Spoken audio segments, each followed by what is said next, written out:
Hi guys, ఎలా ఉన్నారు? ఇప్పుడు నేను మీకు అందించబోతున్న అద్భుతమైన చిట్కా కామెర్లు వ్యాధి హరించుట. అవునండి, జాండీస్. అదేమిటో ఆ చిట్కాని ఇప్పుడు మనం చూద్దాం. పటిక బెల్లము 2 తులములు అనగా 20 గ్రాములండి.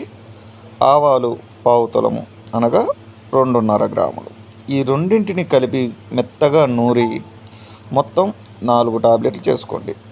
ఒకటి పొద్దున ఒక మాత్ర, సాయంత్రం ఒక మాత్ర.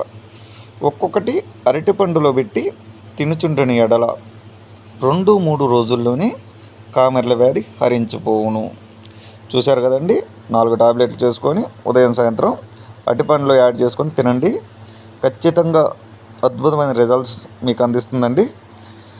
ఈ అద్భుతమైన చిట్కాను మీరు ఆస్వాదిస్తారని ఆశిస్తూ, ఇంకా మన ఛానల్ని ఎవరైనా సబ్స్క్రైబ్ చేయకపోతే సబ్స్క్రైబ్ చేసుకోండి, ఫాలో కొట్టండి, బెల్ ఐకాన్పై ట్యాప్ చేయండి. మీ సమస్య ఏదన్నా కామెంట్ ద్వారా తెలియచేయండి. Thank you. Have a nice day.